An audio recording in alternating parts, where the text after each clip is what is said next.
But anyway, I give it to you to make of it what you will. So after this horrible treatment by Caiaphas, which I'm sure Caiaphas was not a pleasant chap, whatever we want to say about him in the end. Then we have the issue of Peter in the courtroom here. And we have 57. They were led to the house of Caiaphas the high priest. So it's not in a normal place of sitting. Whatever this seeming Sanhedrin may have been, it's not in a normal place of sitting. And I make a lot of that in the Dead Sea Scrolls. It says that the wicked priest pursued the righteous teacher in his hot anger, with or in his place of exile.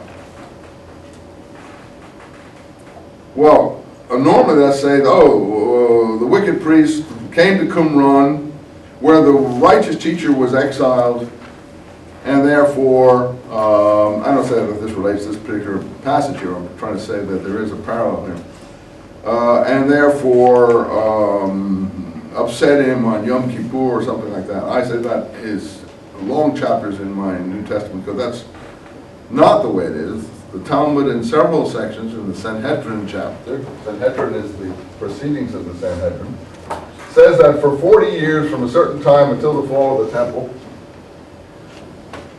the Sanhedrin was exiled, and actually uses the word exile, from its normal place of sitting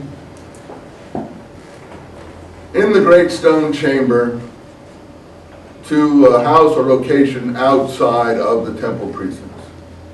Therefore, all decisions made at that time were illegitimate. That's what the Talmud says. And it says it around 10 different places. Funnily enough, the great stone chamber is something to do with, it was exiled to Beit Hanut. That's where it was exiled to, the house of something, Hanut. And here you have Hamato. Okay, it's not exactly the same, but you have these kind of characteristics in the scrolls. Hamato means his anger. Hanut. I've tried to show there's some play on words in some of these things. In any case, it's too complicated for me to describe all that. I have it online in some of the things mentioned in that book. You can see the article I wrote about that, transmuting words. But I also have it in one or two long chapters in that book, and you can make of it what you will. I don't hold you responsible for it. In any case, that's very interesting that it was not, whatever happened was not a normal Sanhedrin meeting. And for sure, if this is Passover time, I assure you that they would not be getting together in the evening of Passover to deal with a minor issue of this kind. So, I mean, this is, again, Jesus says things, I will destroy the temple in 3 days and rise it up. Okay, he's kind of like bragging or whatever it is here.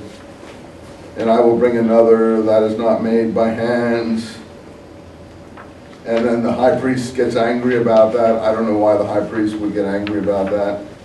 Then he asked him something, are you the Christ, the Son of God? Well, we did this before. First place, maybe it's a translation, but the high priest wouldn't even know who the Christ was. Wouldn't even think he was the Son of God. So again, this is after the Christian theology of the Christ, the Son of God, has come into place.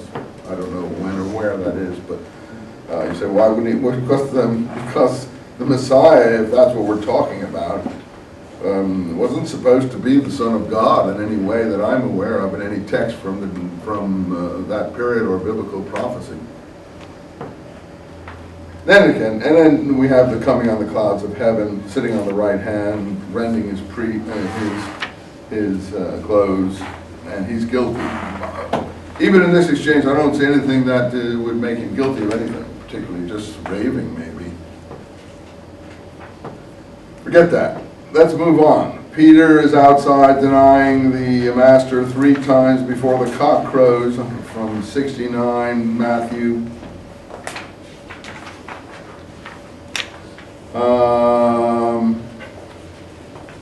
So You were with Jesus the Galilean. That's interesting. Galilean is normally a word used for zealots. Judas the Galilean is the founder of the zealot movement. Say, well, it could mean he comes from Galilee. Yeah, it could mean he comes from Galilee, but normally it's used to talk about the movement started by Judas the Galilean. You were with the Nazarene, or Nazarene, Mark adds. Line 67 in Mark. Repeated in line 71 of Matthew. Again, these are names for this movement. Again, I don't know if the woman in the courtyard would use it, but again, that's something you'll have to think about. More about his being a Galilean, line 59 of Luke, line 70 of Mark, and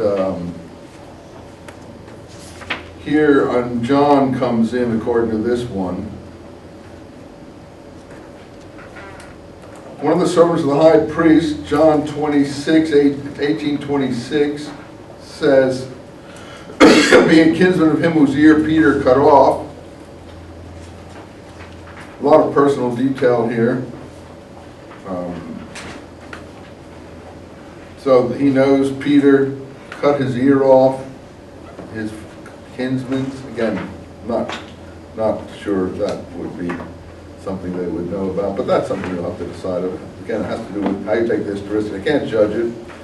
Luke 69, the same, so you will see the Son of Man sitting on the right hand of power, and then they all said, you are the Son of God. I don't know what to make of these things about the Son of God. I know about the Son of Man. Maybe it's the primal Adam, but other than that, I don't know what to make about the Son of Man being the Son of God. All these things you'll have to worry over. Then Judas, 20, I'm trying to get to the resurrection scene, that's why I'm hurrying here. These are familiar passages. Then Judas, which betrayed him, or delivered him up, Matthew, went to get the 30 pieces of silver.